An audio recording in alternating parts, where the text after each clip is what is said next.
There's Kelly right here. There's Chris Demm right there. Hey. There's Biggie once again proving Howdy. why he's my best friend. He just helped me with something. I had mentioned that. Well, I told this to Chris Demm. Later today, there's a conspiracy story on the grid, and the word Illuminati comes up. You know what I'm talking about? Illuminati. Yeah. And I thought to myself, why are you even wading into these waters? So I said to Chris Demm, I don't know what the Illuminati is. I'm unfamiliar with that. I hear it tossed around. I hear it tossed about, and Chris Demm says, it's best if you don't even. No. It's just best. Don't even try to get into that world, whatever it is. Actually, this guy's got a theory, and it's later on the grid. I can't even get into it. But his theory, it's a crazy, weird conspiracy thing. But it led me to thinking about other things involving technology, and that's where it's going. Yeah. But Chris Demm, don't trouble yourself with worrying about what the Illuminati is. You don't need to know. You'll never understand it. You'll never be in it. No, You'll never be one. No, I guess not. You're just a puppet dancing at the end of their strings. I don't know what that means. I get that it's somehow connected to conspiracy theorists, but other than that, I don't know what the Illuminati is. And then this is political also. The other day was President's Day, and Was it? Well, excuse me, I'm sorry. How little we've learned. To some, it's called President's Day. It was yesterday. It was yesterday. It was President's Day. Or, as many call it, George Washington's birthday. I was surprised how many people had the day off. I was in my minglings yesterday. Several people said, I didn't have to work today, so... Yeah, a couple of my neighbors said, did you have the day off? I'm like, no. A lot of people assume. Yeah, I think more and more are getting that day off work. At least that's what anecdotally, that's what I'm thinking. But we played what I consider to be a terrific presidential montage, and got some pushback on it. It goes through several presidents, It was what's the word? Not widespread pushback, but thorough. Thorough. That's a great word. It was a thorough pushback. It was not broad. No. But it was very pointed. And I think this was untoward. There was one guy emailed everybody after we played that montage. I'm not going to play the montage again. It's reserved for President's Day. But it has all these different speeches by presidents, and it ends with a stirring speech, I believe at the convention, or maybe at his after he won the presidency, when Barack Obama, says a timeless creed of Americans. Yes, we can. God bless America. That's the way it ends. And a gentleman emailed and said, you need to add Trump and Biden to that montage. And he said, I don't know. I remember when you first made that montage 7 or 8 years ago, right about the time Chris Kelly traded in his manhood for a giant gaping. Yeah. Very vulgar. It was as vulgar. And I looked at that and I was like, well, that's uncalled for. You can criticize a montage, but you don't need to. And you can say, okay, it needs to be updated, but you don't need to call me a giant gaping. Right? That right was there. Completely uncalled for. So I came in here today moping around and I said to Biggie, this guy just, for no reason whatsoever. And Biggie said, I was copied on that email. Biggie stepped up. Big, I took care of that for you. I said, hey, pal. And I don't know why. Yeah, you were all over that. I like that. But I defended you. I appreciate that. Now, I thought it was uncalled for, but Chris Demm said, maybe it's the wake-up call. Maybe it's a wake-up call. It does end, as you mentioned, with Barack, and I think starts with Ford. What? Yes. We start with. Yeah. Wait a minute. I think we get a little Nixon in there. I think Is there Nixon? I think there's a little Nixon. There's a little Nixon Yeah. in there. Yeah. His Watergate. He says I'm not a crook. That's what we get from it. I believe it starts. Wait a minute now. Do we get Kennedy in there? There might be some Kennedy in there too. I don't think it starts with ask not. It doesn't not. Is Kennedy? Maybe it does. I can't remember if Kennedy's in there or not. You can look. You can't go back too far. No.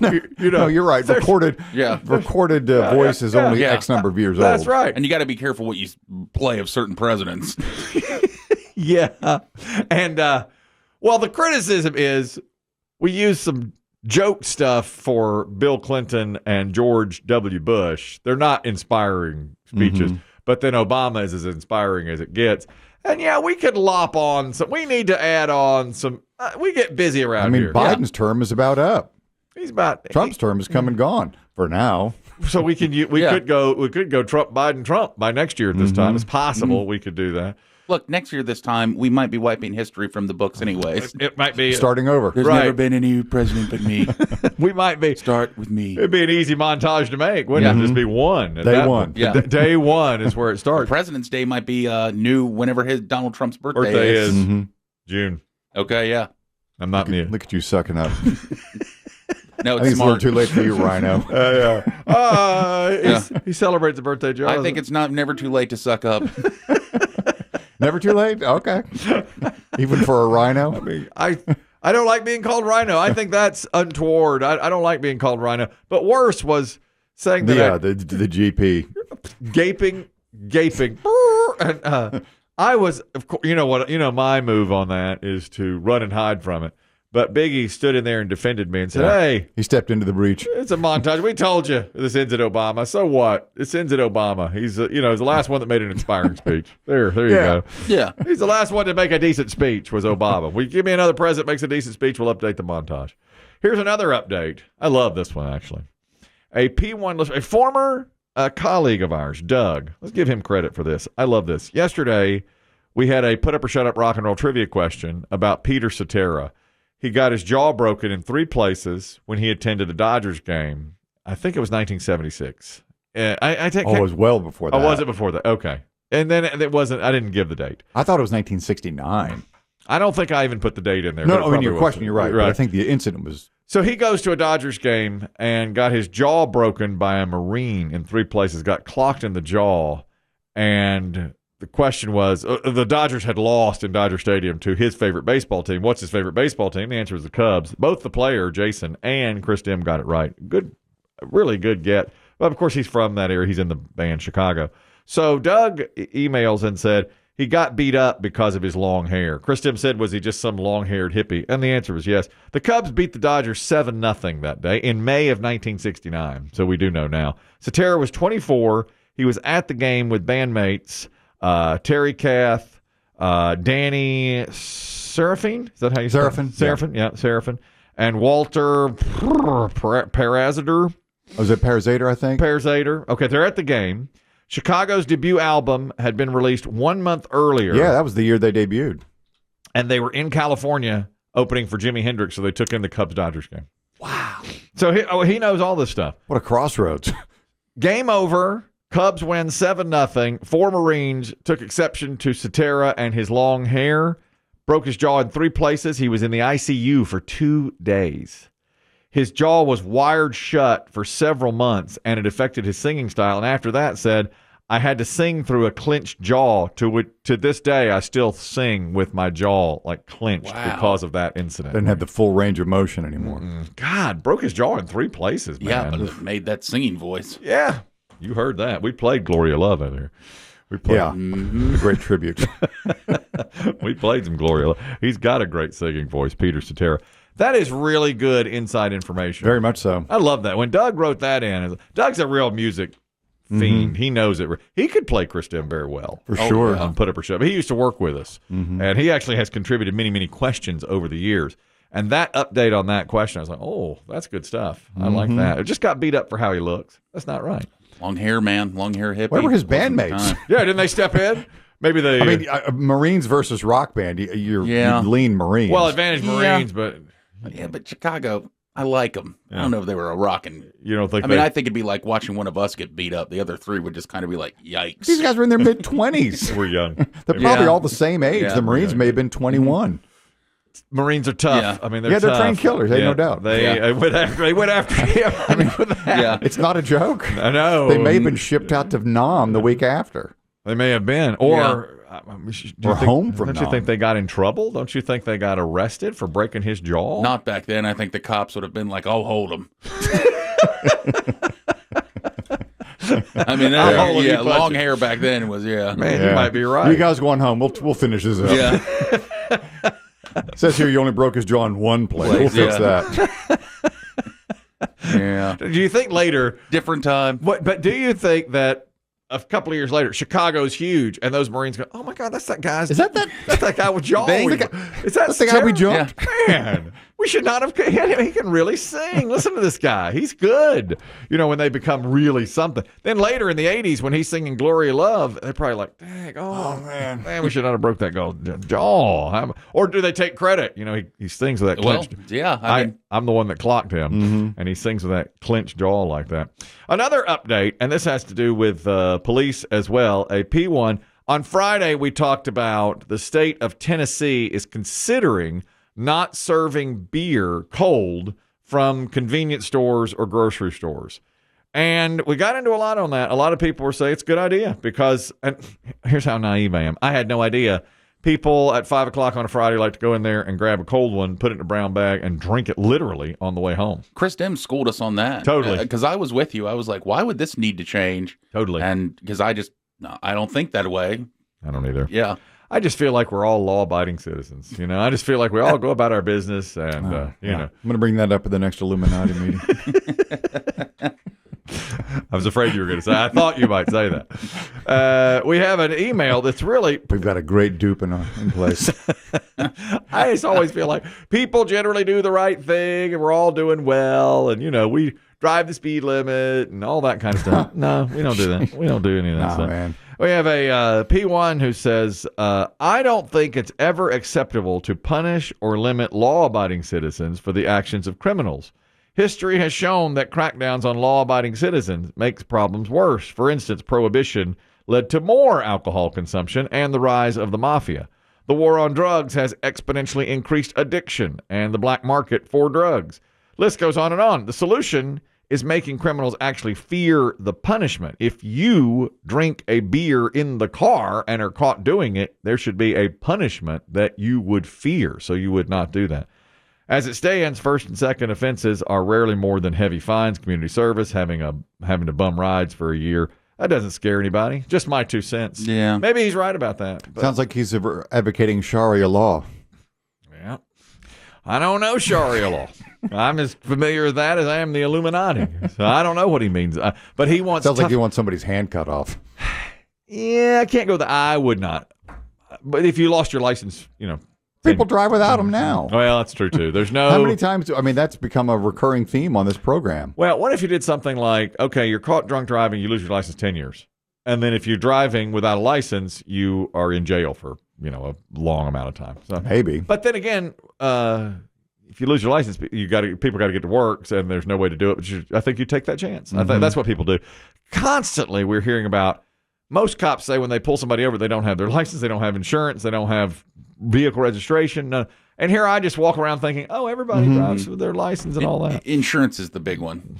Oh, yeah. I see that all the time on my favorite show, that On Patrol live show. It's somebody gets hit and the other person, if they stop, definitely doesn't have insurance. Never have insurance. Yeah. And I think they run most of the time because they know they don't have license insurance. They're riding dirty, as we used to say. That's exactly right. There's another update here today. And this Biggie, just to great fanfare, did his Rom-com movie reviews. They ended last week on Valentine's Day. One of your favorites, maybe the best reviewed, was When Harry Met Sally. Mm-hmm. And we got a factoid from the clouds for you. This is an amazing factoid after the fact here. Biggie had some really good ones on all these movies. Yeah. This was your finest hour, in my mind. Yeah. I think we ended up all enjoying the movies. Yeah. Definitely the highest rated movies. Yeah. And they're rom-coms. Showing that, you know what that email was going to say. Yep. I traded in. You're proving the emailer's right there point. A few years ago. You traded in your manhoods. For a giant gaping. Yeah, see, you shook some rom-coms out of your gaping.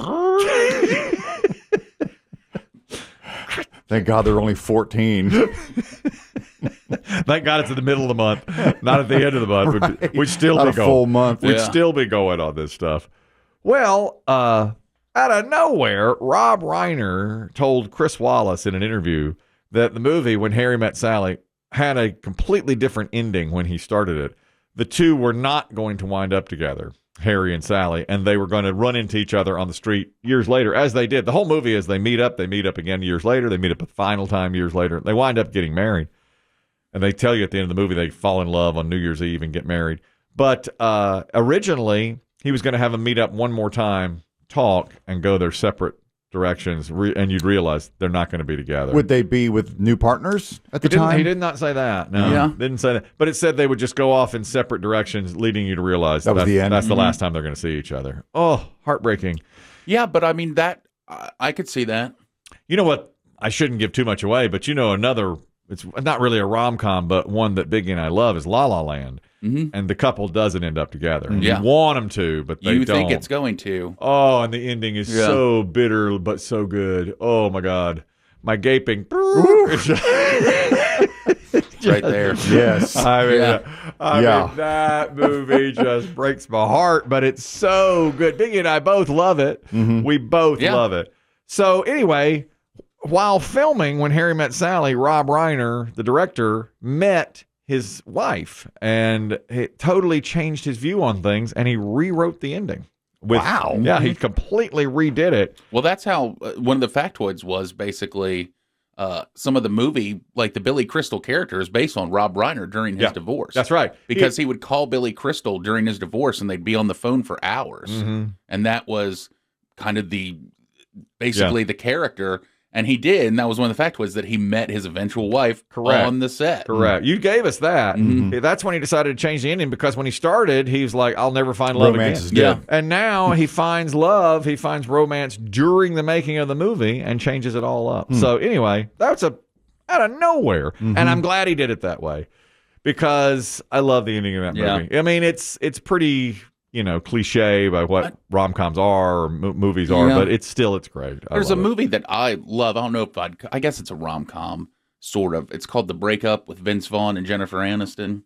Yeah, you should do that one. Yeah, do that next year. But that kind of ending there, it's kind of a do they end up, do they not end up? Because, of course, the whole time they're breaking up, you think, they're going to realize this. Yeah. But they don't. Right. They move out. Yeah. And then, but they kind of, it's that meetup. They meet up at the end. It's been like a year. Yeah. And they kind of realize, like, okay, maybe. So you get the feeling maybe they'll get back together. Those are pretty good endings. 500 Days of Summer. You want them to be together all the time. And then at the end, they're not. And you're just like, why not? Yeah. Oh, and she crushes him at the end, though. She does. I mean, some of the lines she says to him as they sit on that bench was, That's tough. Yeah, because it's all true. It's like, it was never going to be you. And she's like, you were just fun for me. I told you that from the beginning, but you want them. Yeah. And you feel like she is, in 500 Days of Summer, the girl, the woman, says to the guy, I'm just doing this for fun. Now, it's not going to go anywhere serious. But of course, you want them to be. I bet that a lot of relationships, that's said in the beginning. Of course. And you think, I can get past that. Yeah, that's very typical for a lot of movie scripts. Yeah. And in real life, the classic, I'll change their mind. Exactly. But you don't sometimes change their mind, and they dump you. And then you're sitting at home in a shower. Staring at your giant gaping. You're sitting in a shower, crying, a Lifetime movie shower, staring at your giant gaping. That's exactly right. I've been there more than once, I can tell you that. The other movie to talk, and another P1 who emails and said, look, I listened to you guys. I trust your opinion. I tried to watch Saltburn. I couldn't get through it. She said it was a woman. People were asking me over the weekend about Saltburn. Yeah. It's like once you're in, you're in. It's like a cult. You can't get out. I'm going to watch that movie. I am eventually going to watch that movie. It's beyond disturbing. Yeah. Now, a good friend of mine who is so into movies, he makes movies, told me he really liked it. He's like, I'm all in. And he said, at the end of the day, I like it. I like it a lot for what it did and what it tried to do. Most people have told me it's the grossest thing they've ever. And he said there are like 3 scenes. Everybody says that 3 scenes. The problem is, and maybe your friend can, with his background, sees movies differently, but sometimes all you can think about, it's like Basic Instinct. You may not even remember you don't even know the story anymore. You just know one scene. Yeah. It's like Saltburn has just become those scenes. Yeah. Not the overall story. Chris Demm, you'll understand this. Chris Kelly, you will eventually. When I see the movie. The hottest thing going around bars apparently is something called the bathwater shot. Something happens in a bathtub in this thing. I don't know what it is. boy. Something happens in a bathtub. And so people have been ordering like either the Saltburn bathtub shot.